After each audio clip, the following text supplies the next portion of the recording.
Hello, good morning. स्वागत है आपका हमारे चैनल जेएमसी स्टार जीएस गुरु पर।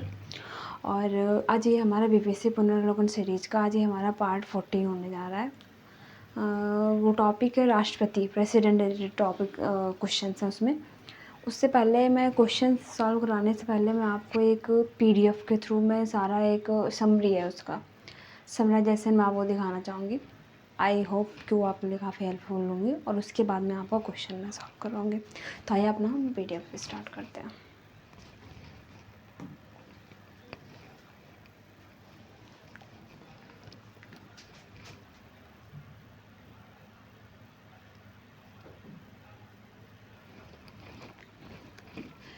जैसे कि हमारा टॉपिक है भारत के राष्ट्रपति निर्वाचन में महाभियोग। इनके राष्ट्रपति के बारे में आर्टिकल 52 से 62 के बीच में दिया गया है।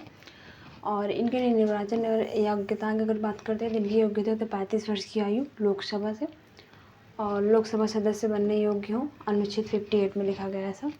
और निर्वाचन मंडल अनुच्छेद 54, संसद के दोनों सदनों के निर्वाचित सदस्य प्लस राज्यों की विधानसभाओं के निर्वाचित सदस्य, मनोनीत सदस्य नहीं, याद रखिएगा।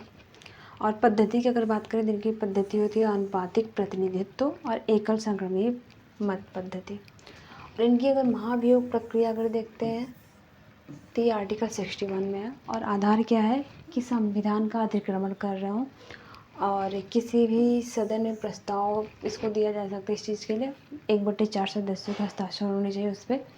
और राष्ट्रपति को 14 दिन पूर्व लिखित सूचना दी जानी चाहिए और 2/3 विशेष बहुमत से उसको पारित होना चाहिए। और द्वितीय सदन द्वारा आरोपों की जांच भी उसमें करी जाती है और द्वितीय सदन में 2/3 बहुमत से अगर वो पारित हो जाता है तो पदमुक्त हो जाता है।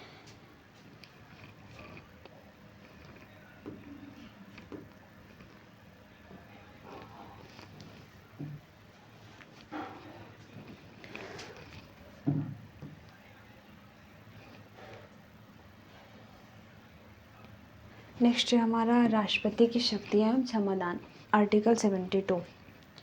इसमें अगर हम देखते हैं तो इसमें क्या है, कार्यकारी प्रधानमंत्री और कैग, महान्यायवादी और राज्यपालों की नियुक्ति जो होती है ये राष्ट्रपति की मतलब थ्रू होती है। और विधायी शक्तियों की अगर बात करते हैं तो संसद को आहूत करना, सत्र अवसान करना, लोकसभा भंग करना अनुच्छेद 85 और अध्यादेश जारी करना अनुच्छेद 123, ये इनकी विधायी शक्ति हो जाती है। और अगर सैन्य शक्तियों की अगर बात करते हैं तो तीनों सेनाओं के ये सर्वोच्च सेनापति होते हैं। और क्षमादान शक्ति अगर इनकी देखते हैं हम अनुच्छेद 72, तो इसमें है कि क्षमा, ये दंड और बंदीकरण दोनों को पूर्णतः हटा सकते हैं और विलंबन भी कर सकते हैं, जैसे कि अस्थायी रोक लगा सकते हैं मृत्यु दंड पर, परिहार कर सकते हैं जैसे कि दंड की प्रकृति को बिना अवधि कम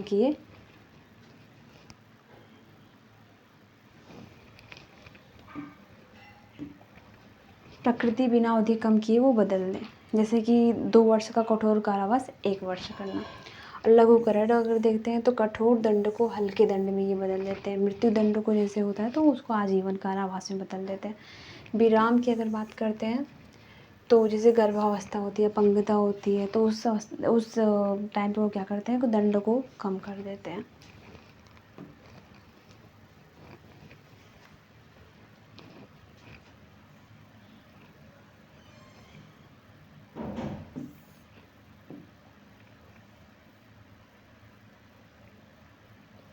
अब आते हैं हम उपराष्ट्रपति के बारे में, तो ये अनुच्छेद 63 में इनके बारे में दिया गया। और प्रधानमंत्री की अगर बात करते हैं तो अनुच्छेद 74 में दिया गया है उनके बारे में। और उपराष्ट्रपति का निर्वाचन की अगर बात करते हैं तो अनुच्छेद इनका 66 में दिया गया है, संसद के दोनों सदनों के सभी निर्वाचित सदस्य और मनोनीत सदस्य, याद रखिएगा राष्ट्रपति के निर्वाचन में मनोनीत सदस्य नहीं थे। और राज्य विधानसभाएं इसमें शामिल नहीं है और राष्ट्रपति के निर्वाचन में राज्य विधानसभाएं के निर्वाचित सदस्य उसमें शामिल थे। इनके कार्यकाल की बात करते हैं तो 5 वर्ष और राज्यसभा का ये पदेन सभापति होते हैं, आर्टिकल 64 में ऐसा दिया गया है। और पदच्युति की अगर बात करते हैं तो ये राज्यसभा द्वारा पूर्ण बहुमत से पारित संकल्प और लोकसभा की सहमति 14 दिन पूर्व नोटिस भी देनी पड़ती है इसके लिए। और प्रधानमंत्री एवं मंत्रिपरिषद, प्रधानमंत्री के बारे में ये दिया गया है कि राष्ट्रपति को सलाह देने हेतु मंत्रिपरिषद जिसका प्रधान प्रधानमंत्री होता है, ये आर्टिकल 74 में दिया गया है। आर्टिकल 75 की अगर बात करते हैं तो प्रधानमंत्री की नियुक्ति राष्ट्रपति करेगा और मंत्रिपरिषद लोकसभा के प्रति सामूहिक रूप से उत्तरदायी होगी। आकार की अगर बात करते हैं तो 91वें संशोधन द्वारा मंत्रियों की कुल संख्या लोकसभा के 15% से अधिक नहीं होगी। और अनुच्छेद 78 के अगर देखते हैं तो इसमें दिया गया है कि राष्ट्रपति को जानकारी देने के संबंध में प्रधानमंत्री के कर्तव्य।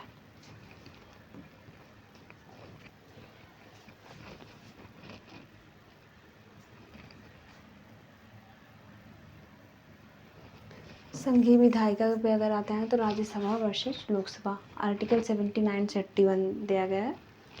तो अगर इनके हम डायमेंशंस की बात करते हैं राज्यसभा और लोकसभा के बारे में, तो राज्यसभा है हमारा आर्टिकल 80 में, और लोकसभा है जिसको हम निम्न सदन कहते हैं वो है आर्टिकल 81 में।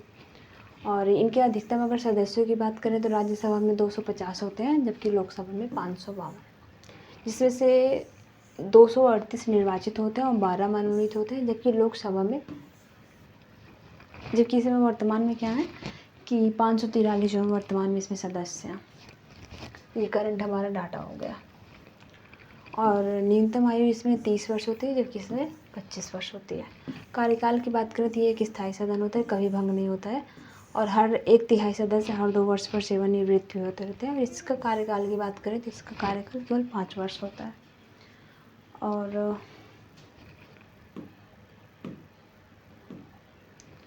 वर्ष के लिए बढ़ाया भी जा सकता है, जैसे कि इसको अगर हम बढ़ाना चाहें तो इसको भी हम बढ़ा भी सकते हैं। विशेष शक्तियों की बात करें तो आर्टिकल 249 में राज्य सूची पर कानून बनाने के अधिकार दिया गया है राज्यसभा को। और अनुच्छेद 312 में दिया गया अखिल भारतीय सेवाओं का सृजन राज्यसभा के थ्रू होगा, मतलब लोकसभा भी होती है लेकिन राज्यसभा का इसमें आर्टिकल दिया गया कि हाँ राज्यसभा भी करती है। और धन विधेयक के बारे में अगर देखते हैं तो अनुच्छेद 110 केवल लोकसभा में ही पारित हो सकता है, और मंत्रिपरिषद जो होती है लोकसभा के प्रति ही उत्तरदायी होती है। और पीठासीन अधिकारी की बात करते हैं तो भारत का उपराष्ट्रपति जो होता है इसका पदेन सभापति होता है। और लोकसभा में अगर देखते हैं तो इसमें जो सदस्यों द्वारा निर्वाचित एक अध्यक्ष होता है।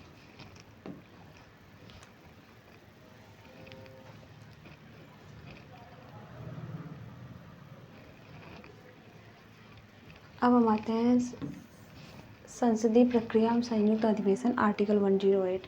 संसद के सत्र को अगर हम देखते हैं तो 2 सत्रों के बीच अधिकतम अंतराल और 6 माह से अधिक नहीं हो सकता, ऐसा आर्टिकल 85 में लिखा गया है। और गण पूर्ति अगर कोरम की बात करते हैं तो सदन की जो सदस्य संख्या का 1/10वां भाग होता है वो हमारा क्या होता है, कोरम होता है, गण पूर्ति होती है। आर्टिकल 100 में ऐसा लिखा गया है। और संयुक्त अधिवेशन को अगर देखते हैं तो ये राष्ट्रपति आर्टिकल 108 के तहत बुलाते हैं और अध्यक्षता करते हैं इसके लोकसभा के अध्यक्ष, आर्टिकल 118(4) में लिखा गया है ऐसा। और कब होता है ऐसा, जब एक सदन पारित करे दूसरा अस्वीकार करे, 6 माह से अधिक समय बीत जाए।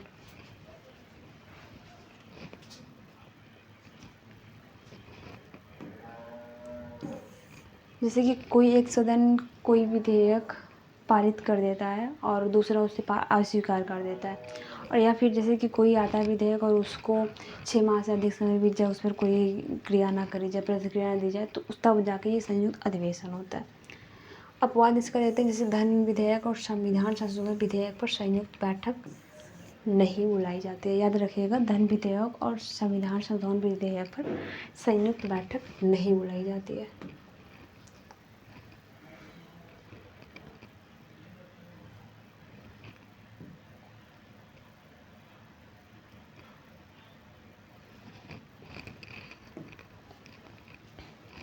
संसदीय निधियाँ जिसे फंड कहते हैं, और विधायी प्रक्रिया का अगर हम देखते हैं तो संचित निधि जो है आर्टिकल 266 में हमारी दी गई है। सरकार को प्राप्त सभी राजस्व जैसे टैक्स ऋण संसद की स्वीकृति के बिना कोई धन इससे नहीं निकाल सकता।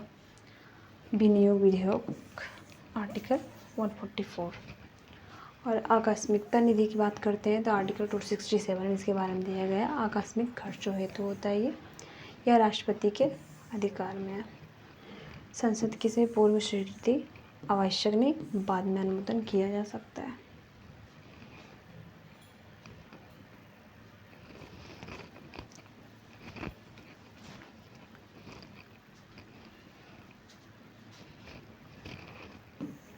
लोक लेखा की बात करते हैं तो आर्टिकल 266 दो में दिया गया है, 266 के उपभाग 2 में। और इसके तहत भविष्य निधि जमा राशि इस पर कार्यपालिका का अधिकार होता है और संसद की स्वीकृति आवश्यक नहीं होती है। धन विधेयक को अगर हम देखें तो आर्टिकल 110 के तहत है, केवल लोकसभा में राष्ट्रपति की पूर्व सहमति से ही पेश किया जा सकता है। राज्यसभा केवल 14 दिन तक रोक सकती है इसको।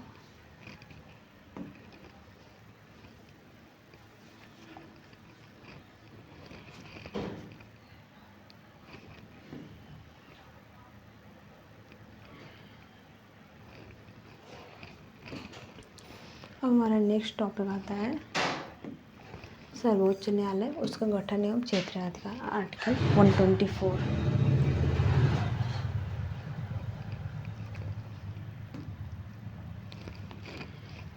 देखिए इसका एक सलाहकारी क्षेत्राधिकार होता है, जैसे कि आर्टिकल 143 में दिया गया है। राष्ट्रपति सार्वजनिक महत्व के जो मुद्दे होते हैं, जो प्रश्न होते हैं, वहाँ पे ये सलाह मांग सकता है।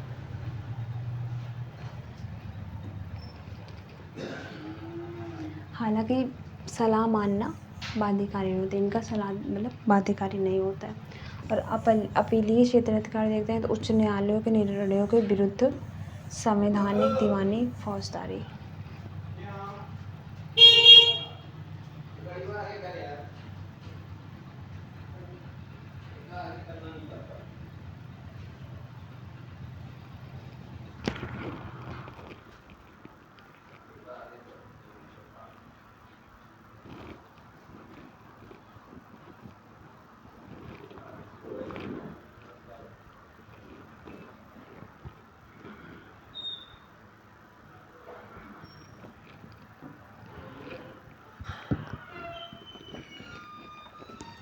सर्वोच्च न्यायालय की अगर हम लोग स्थापना को देखते हैं तो ये आर्टिकल 124 में दिया गया है। और सेवानिवृत्ति आयु इनकी होती है 65 वर्ष और पदोन्नति होती है संसद के दोनों सदनों में विशेष बहुमत से। प्रारंभिक क्षेत्राधिकार इनका हम देखते हैं तो ये आर्टिकल 131 में दिया गया है। और जैसे कि ये होता है इनका, जैसे कि भारत सरकार वर्सेस राज्य का हो या फिर दो या दो से अधिक राज्यों के बीच विवाद होता है, तभी इनका यहाँ पे प्रारंभिक क्षेत्राधिकार लगता है। रेट क्षेत्राधिकार देखते हैं जैसे कि आर्टिकल 32 मूल अधिकार के हनन पर बंदी प्रत्यक्षीकरण परमादेश प्रेषण अधिकार परीक्षा आदि, ये इनका रेट क्षेत्राधिकार के अंतर्गत आता है।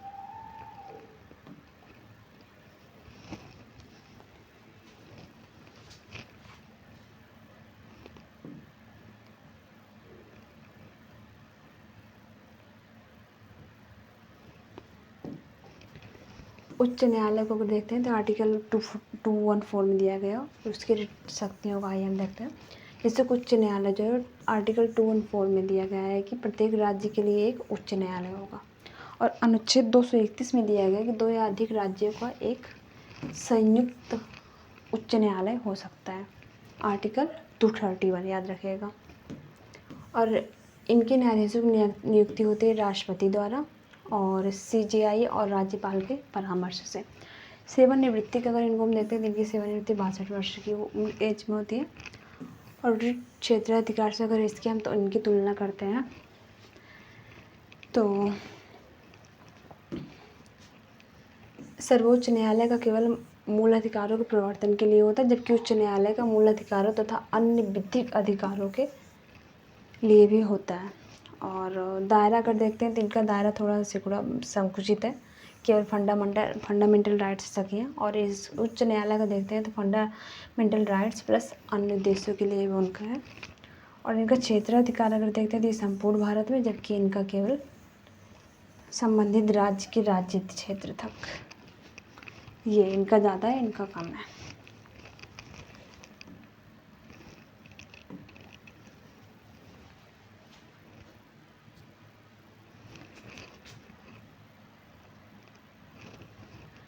अब अगर हम राज्यपाल पे आते हैं तो आर्टिकल 153 के तहत राज्यपाल के बारे में दिया गया है।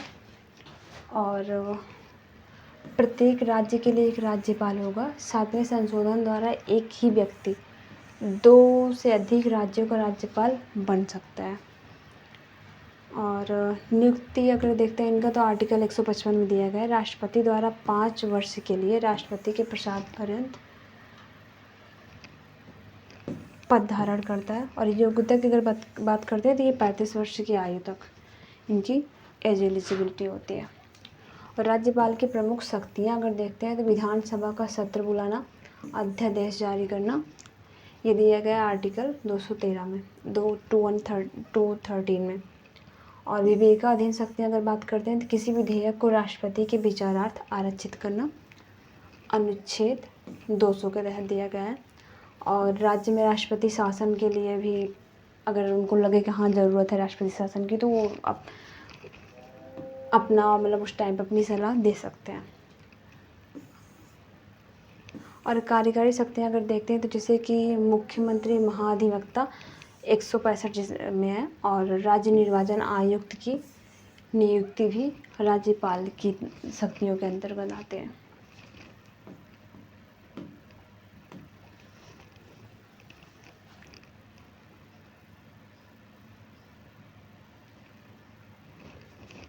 राष्ट्रपति और राज्यपाल की शक्तियों का अगर हम तुलनात्मक अध्ययन करते हैं तो क्षमादान को देखें तो मृत्युदंड को ये पूर्णतः क्षमा कर सकते हैं, जबकि ये पूर्णतः क्षमा नहीं कर सकते हैं। कोर्ट मार्शल की सज़ा को माफ़ कर सकते हैं, ये केवल स्थगित या कम कर सकते हैं। कोर्ट मार्शल पर इनका कोई अधिकार नहीं होता। वीटो शक्ति अगर देखते हैं तो राज्य विधायिका के बिलों पर भी यदि राज्यपाल द्वारा आरक्षित हो तो यहाँ पे अपना पूर्ण वीटो यूज कर सकते हैं। जबकि राज्यपाल का है कि राज्य विधायिका के बिलों को राष्ट्रपति के लिए आरक्षित कर सकता है। आर्टिकल 200 में दिया गया ये चीज़। और लेकिन केंद्रीय बिलों पर कोई अधिकार नहीं है इनका। आपातकाल अगर देखते हैं तो राष्ट्रीय, राज्य और वित्तीय आपातकाल घोषित करने की शक्ति है इनके पास। जबकि राज्यपाल का देखते हैं तो आपातकाल घोषित करने की शक्ति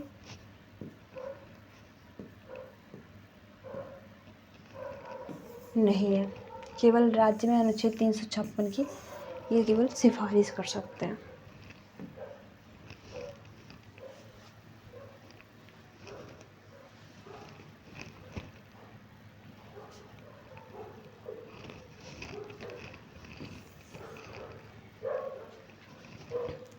विधानसभा में विधान परिषद को अगर देखते हैं, विधानसभा दी गई है आर्टिकल 170 में। और अधिकतम सदस्य इसके 500 हो सकते हैं, न्यूनतम 60 हो सकते हैं। अपवाद देखते हैं, जैसे गोवा में 40 है, मिजोरम में 40 है और सिक्किम में 32 ही हैं। कार्यकाल की बात करें तो इनका कार्यकाल 5 वर्ष का होता है। और राज्य विधान परिषद का अगर सृजन उत्पादन देखते हैं, इसके बारे में दिया गया है 169 में। और राज्य विधानसभा द्वारा कुल सदस्यों के बहुमत तथा उपस्थित व मतदान करने वाले सदस्यों के 2/3 विशेष बहुमत संकल्प पारित होता है। और संसद द्वारा साधारण बहुमत से अनुमोदन हुआ हो तब जाके विधान परिषद का निर्माण होता है या समाप्ति होती है। वर्तमान में 6 राज्यों में परिषद है, जैसे कि यूपी, बिहार, महाराष्ट्र, कर्नाटक। इसके लिए हम लोग एक ट्रिक बना सकते हैं,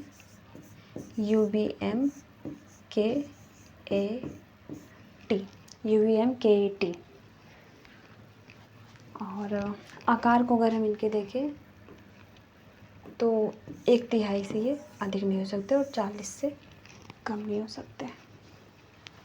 तो चलिए इसी के साथ अब हम अपना BPSC का क्वेश्चन सॉल्व करते हैं। आई होप ये चीज़ें उसमें हेल्पफुल होंगी काफ़ी ज़्यादा।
देखिए इसमें हमारा फर्स्ट क्वेश्चन है, भारत का कार्यपालिका अध्यक्ष कौन होता है? तो ये हमारे राष्ट्रपति होते हैं।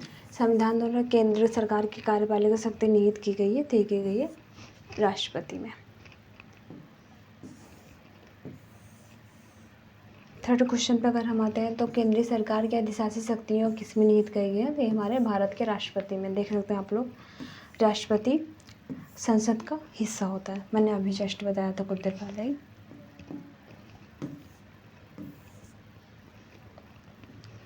भारतवर्ष के रक्षा बलों के सुप्रीम कमांडर कौन होते हैं? तो ये भारत के राष्ट्रपति होते हैं।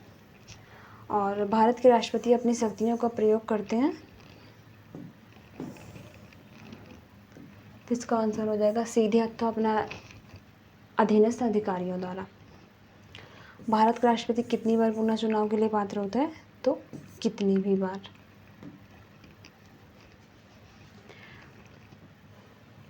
भारत के राष्ट्रपति के चुनाव मंडल में कौन कौन सम्मिलित होते हैं? तो संसद के दोनों सदनों के सभी निर्वाचित सदस्य एवं राज्य विधानसभाओं के सभी निर्वाचित सदस्य।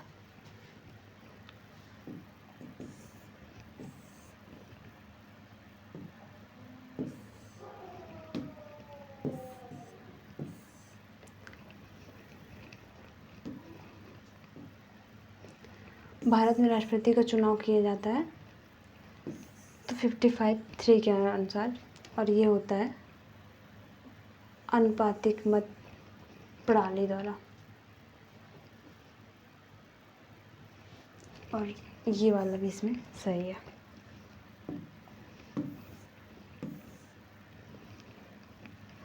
अगर भारत के राष्ट्रपति के चुनाव में कोई विवाद है तो उस विवाद को सौंपा जा सकता है, ये सौंपा जा सकता है भारत के सर्वोच्च न्यायालय को।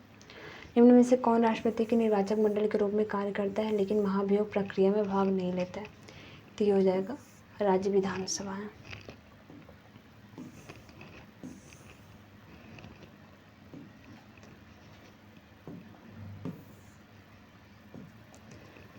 राष्ट्रपति के संदर्भ में कौन सा सही है? तो इसमें 1 और 2 सही है। भारत के संविधान के अनुच्छेद 53 में उल्लेख है कि संघ की कार्यकारी शक्ति राष्ट्रपति में निहित होगी, तो ये सही है। और सेकेंड, राष्ट्रपति अपने पद पर आसीन होने के बाद 5 वर्ष तक पद ग्रहण करेंगे, ये भी सही है।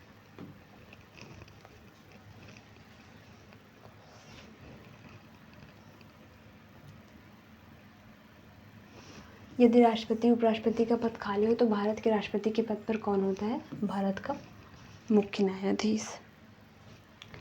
यदि भारत के राष्ट्रपति का पद खाली है और उपराष्ट्रपति के तथा भारत के मुख्य न्यायाधीश उपलब्ध नहीं है तो कौन बनता है? तो बनते हैं सुप्रीम कोर्ट के वरिष्ठ न्यायाधीश।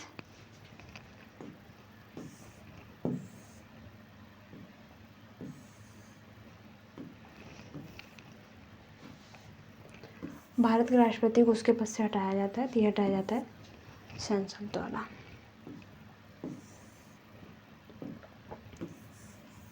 भारत के राष्ट्रपति को अधिकार नहीं देता है राज्य के मुख्यमंत्री के नियुक्ति का। जैसा अभी मैंने बताया था कि मुख्यमंत्री की नियुक्ति का अधिकार राज्यपाल को होता है।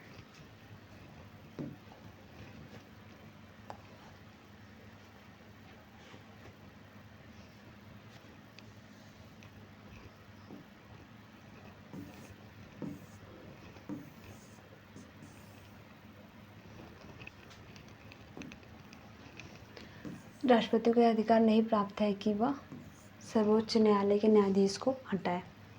श्रीमती प्रतिभा पाटिल का भारतीय गणतंत्र के राष्ट्रपति के रूप में क्रम क्या है? तो इनका क्रम है 12वां।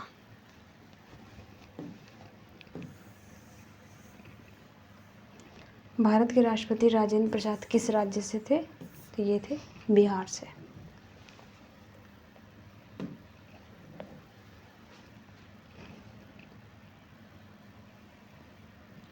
स्वतंत्र भारत के प्रथम राष्ट्रपति थे, तो ये थे बिहार से।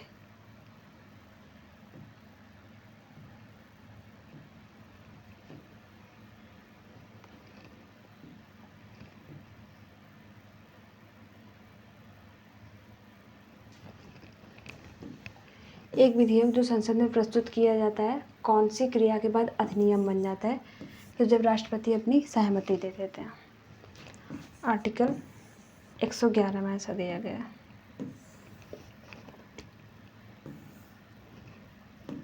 अब आता है हमारा नया टॉपिक, उपराष्ट्रपति। किस सभा का अध्यक्ष उसका सदस्य नहीं होता है? तो राज्यसभा का, उसका सदस्य नहीं होता है। राज्यसभा का पदेन अध्यक्ष कौन होता है? तो उपराष्ट्रपति। राज्यसभा का सभापति उपराष्ट्रपति।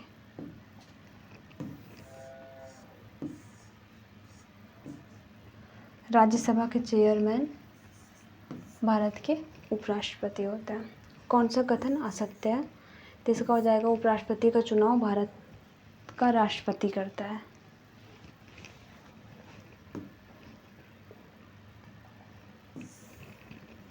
ऐसे नेक्स्ट क्वेश्चन देख सकते हैं कि 2022 के भारत के 16वीं उपराष्ट्रपति चुनाव के लिए निर्वाचक मंडल में कितने सदस्य थे? तो ये होगा 88।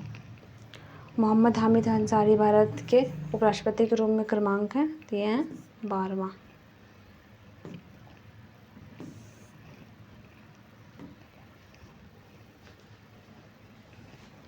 नेक्स्ट टॉपिक आता है हमारा मंत्रिपरिषद।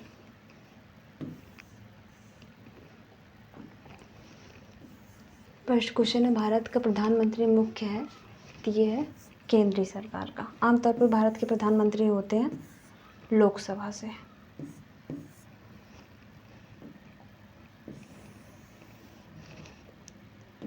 भारत का प्रधानमंत्री किसके प्रति जवाबदेह होता है? लोकसभा के। संघीय मंत्रिपरिषद के मंत्री सामूहिक रूप से उत्तरदायी होते हैं केवल लोकसभा के प्रति।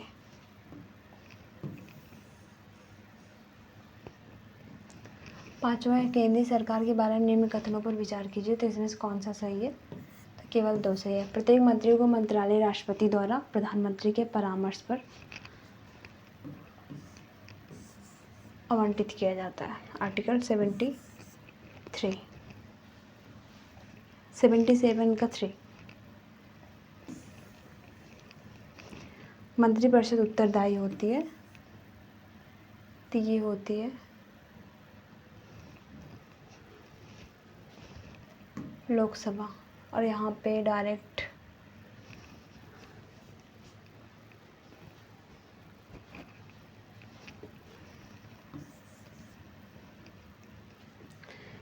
इसका आंसर भी लोक सेवा आयोग ने स्टार कर दिया। उसका करेक्ट आंसर ऑप्शन में नहीं दिया गया था। भारतीय राजनीति, आई होप इसका आंसर ये होगा सी, आई थिंक। भारतीय राजनीतिक व्यवस्था में कार्यपालिका के अधीन रहकर कार्य करती है तो विधायिका करती है।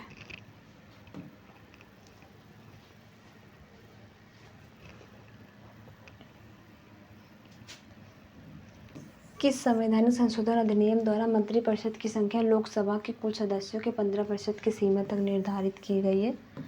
91 संशोधन 2003 द्वारा। केंद्र सरकार में उच्चतम नागरिक सेवा अधिकारी कौन होता है? मंत्रिमंडल सचिव होता है। नेक्स्ट हमारा टॉपिक आता है महान्यायवादी, महाधिवक्ता और नियंत्रक महालेखा परीक्षक। भारत का महान्यायवादी राष्ट्रपति को विधिक मामलों में परामर्श देता है।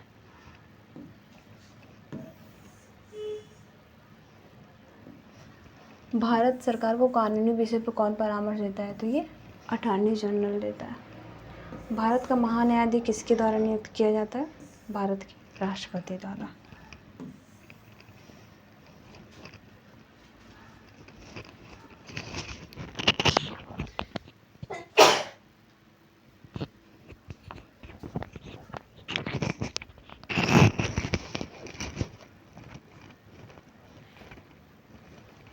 भारत सरकार का कौन सा अधिकारी सदस्य न होते हुए भारतीय संसद की कार्यवाही में भाग लेता है? तो ये हो जाएगा अटॉर्नी जनरल।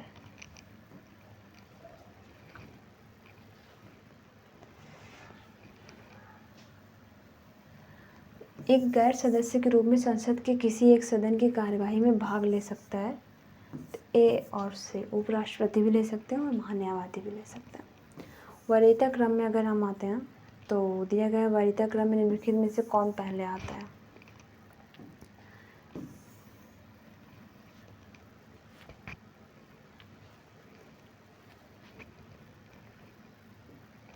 तो इनका वरीयता क्रम है यूपीएससी, संघ लोक सेवा आयोग के अध्यक्ष, फिर उसके बाद मुख्य निर्वाचन आयुक्त, फिर भारत के नियंत्रक और महालेखा परीक्षक। ये इनका करेक्ट सीक्वेंस है। तार्किक और सार्थक क्रम में सजाइए दिया गया। तो इनका हो जाएगा राष्ट्रपति, फिर उपराष्ट्रपति, प्रधानमंत्री, उसके बाद जाके अध्यक्ष, लोकसभा के अध्यक्ष, और उसके बाद सांसदों का क्रम आता है। याद रखिएगा अब ये सारी चीज़ें।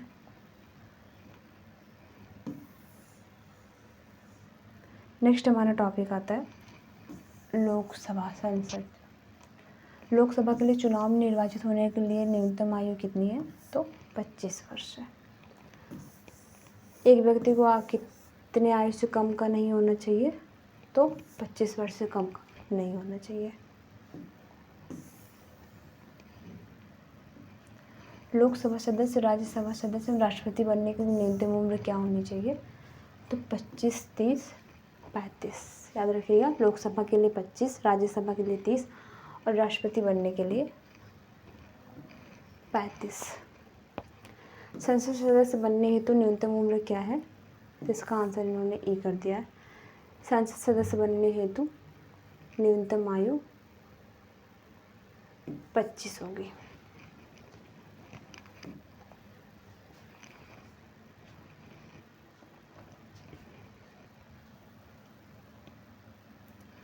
लोकसभा में राज्यवार सीटों का आवंटन सन 1971 की जनगणना पर आधारित है।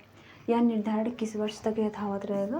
तो ये रहेगा 2026 तक, और ये किया गया था 84वें संशोधन 2001 द्वारा।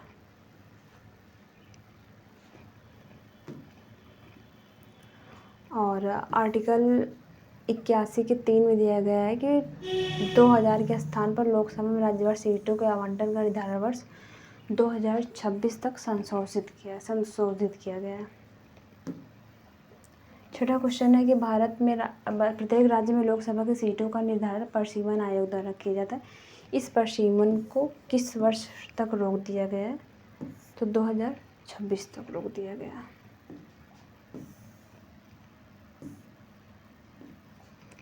वर्तमान लोकसभा में प्रत्येक राज्य के लिए स्थानों का आवंटन है 1971 की जनगणना पर। लोकसभा में आंग्ल भारतीय समुदाय से सदस्य मनोनीत करने की शक्ति किसके पास है? तो भारत के राष्ट्रपति के पास है।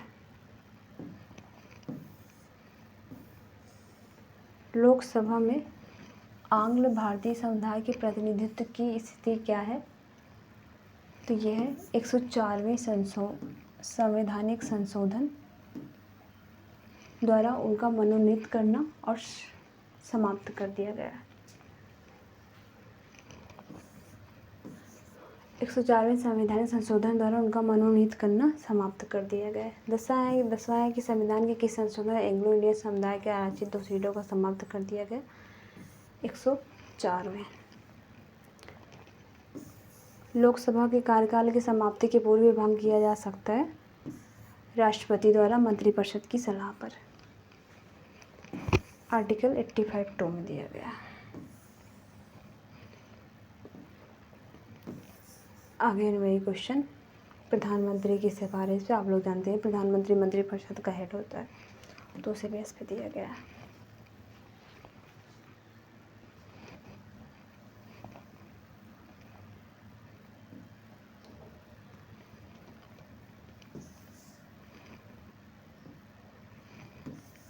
लोकसभा में सामान्यतः कितने सत्र होते हैं? तो ये होते हैं 3।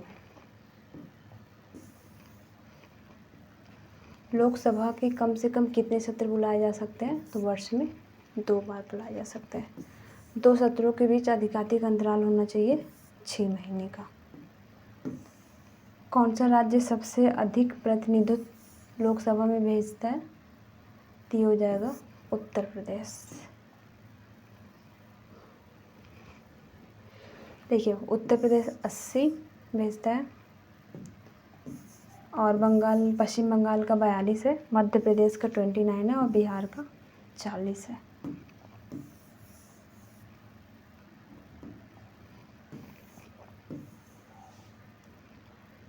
जहाँ तक लोकसभा में प्रतिनिधित्व का प्रश्न है, कौन से राज्य दूसरे तथा तीसरे दर्जे पर हैं? तो बिहार तथा महाराष्ट्र। लोकसभा चुनाव को कोई प्रत्याशी अपनी जमानत खो देता है यदि उसे प्राप्त न हो सके, ये हो जाएगा यदि वो 1/6 भाग से अधिक मत नहीं प्राप्त कर पाता है तो उसकी जमानत राशि जब्त हो जाती है। भारत में 12वीं लोकसभा के लिए निर्वाचन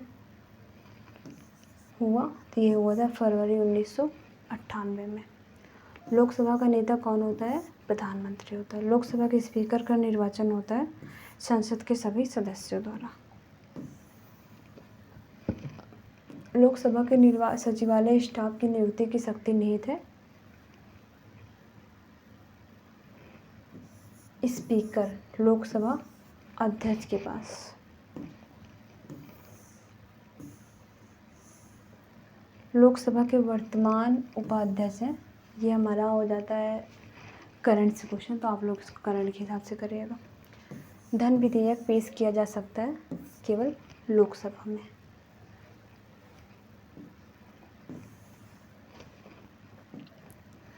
भारतीय संविधान के अनुच्छेद 110 के अनुसार धन विधेयक की परिभाषा में क्या सम्मिलित है?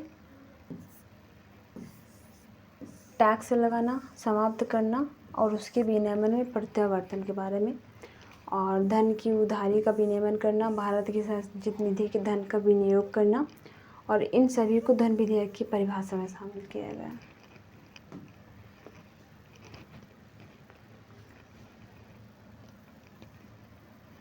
भारतीय संविधान के किस अनुच्छेद के तहत वार्षिक वित्तीय विवरण बजट संसद के समक्ष प्रस्तुत किया जाना आवश्यक है? अनुच्छेद 112। भारत की संसद का व्यय किसके द्वारा नियंत्रित किया जाता है?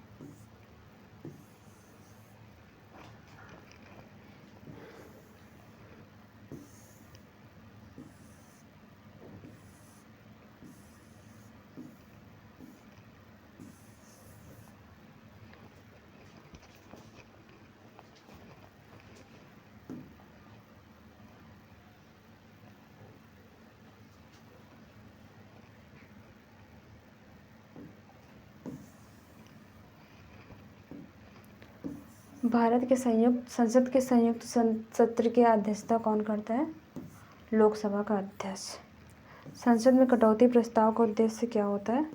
सरकार के बजट प्रस्तावों के खर्चों में कटौती का प्रस्ताव प्रस्तुत करना।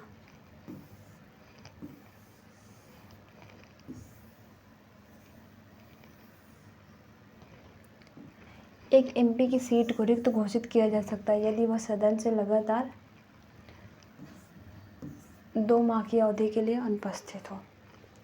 लोकसभा के अध्यक्ष को प्राप्त है केवल समान मत होने की स्थिति में मतदान का अधिकार।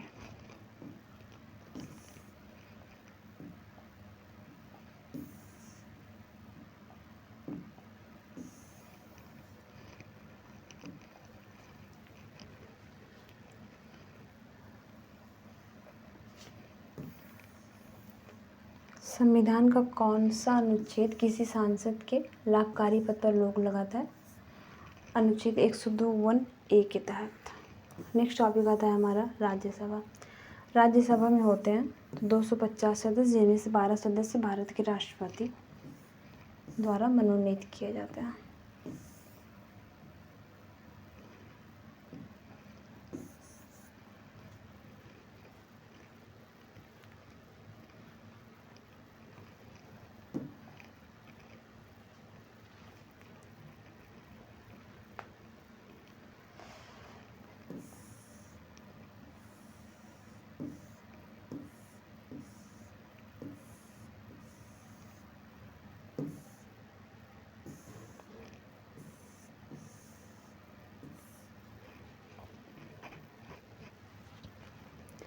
राज्यसभा में प्रतिनिधित्व में शामिल है, तो इसका हो जाएगा उपर्युक्त में से एक से अधिक, डी आंसर। हमारे संविधान के अनुसार राज्यसभा का कार्यकाल कितना होता है? समाप्त होने का विषय नहीं है। राज्यसभा के सदस्य चुने जाते हैं 6 वर्ष के लिए। राज्यसभा को स्थायी सदन कहते हैं क्योंकि इसे विघटित नहीं किया जा सकता है। राज्यसभा को भंग करने का अधिकार किसके पास है? तो ये है डी।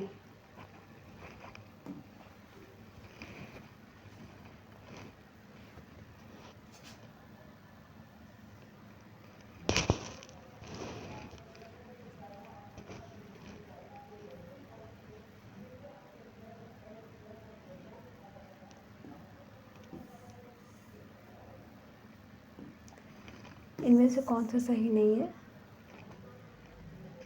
तो इसका हो जाएगा धन विधेयक की शुरुआत राज्यसभा में होती है।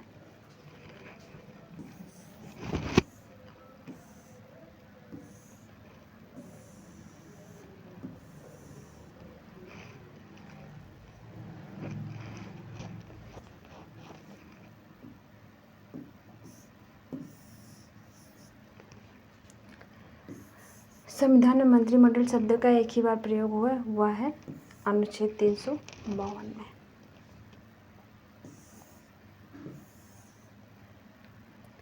राजनीतिक शब्दावली में शून्यकाल का अर्थ है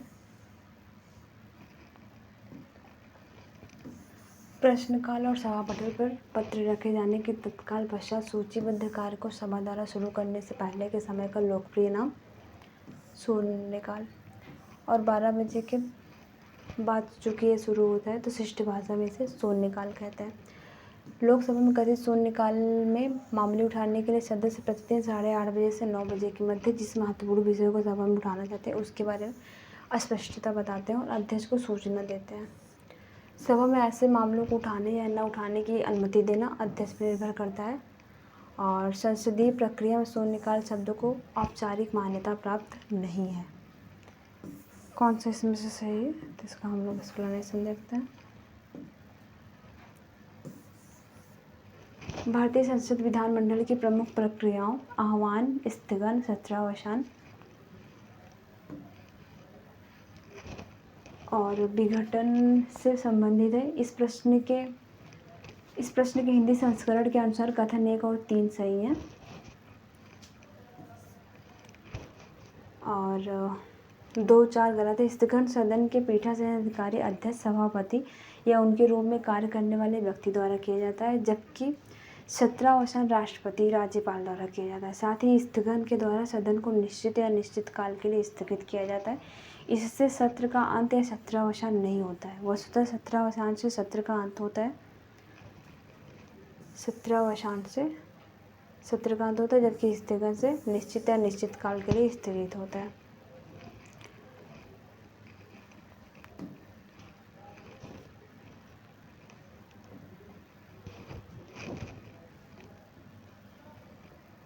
नेक्स्ट हमारा है संसद के दोनों सदनों को संयुक्त अधिवेशन आयोजित होता है। तो इसमें केवल कथन 4 सही है। एक ऐसे विधेयक पर विचार करने और उसे पारित करने के लिए जिस पर दोनों सदनों में मतभेद हो।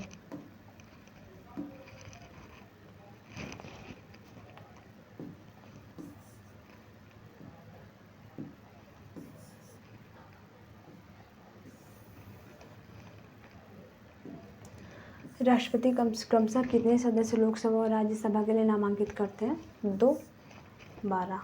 अनुच्छेद 80 के तहत राष्ट्रपति साहित्य, विज्ञान, कला, समाज सेवा के संबंध में विशेष ज्ञान या व्यवहारिक अनुभव रखने वाले 12 व्यक्तियों को राज्यसभा के सदस्य के लिए नामांकित कर सकते हैं।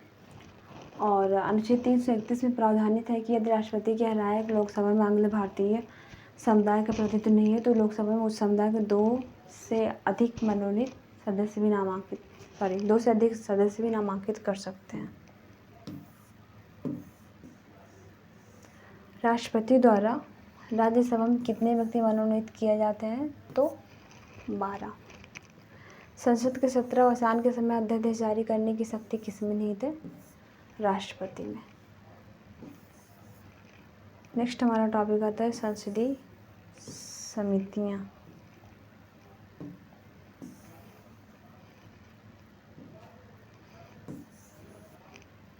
निंदा प्रस्ताव के बारे में क्या सत्य है? तो इनमें बी और डी सही है। या अविश्वास प्रस्ताव से भिन्न होता है और सदन की अनुमति से इसे प्रस्तावित करने हेतु आवश्यक नहीं है।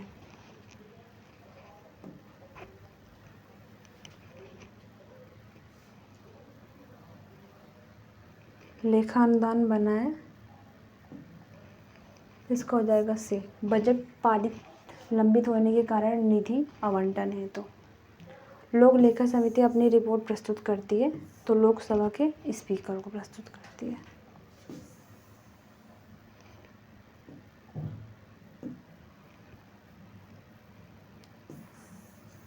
कार्यपालिका के भी नियम विनियम बनाने के लिए प्रत्योजित शक्ति से संबंधित है। इसमें से कौन सा ऑप्शन?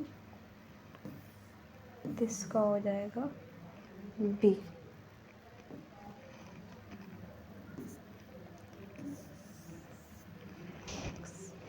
अधीनस्थ विधान संबंधी समिति कार्यपालिका को नियम बनाने के लिए प्रत्योजित शक्ति से संबंधित है। इस संसदीय समिति का कार्य यह जांच करना है कि क्या संविधान द्वारा प्रदत्त या संसद द्वारा प्रत्यायोजन के माध्यम से नियम विनियम, उपनियम, योजना या अन्य वैधानिक साधन बनाने के लिए प्रदान की गई शक्तियों का कार्यपालिका द्वारा उचित रूप से प्रयोग किया जा रहा है अथवा नहीं। संसद के दोनों सदनों की अपनी अपनी अधीनस्थ विधान पर समिति होती है, जिसमें संबंधित सदन से 15 सदस्य यथास्थिति अध्यक्ष सभापति द्वारा नामित किए जाते हैं।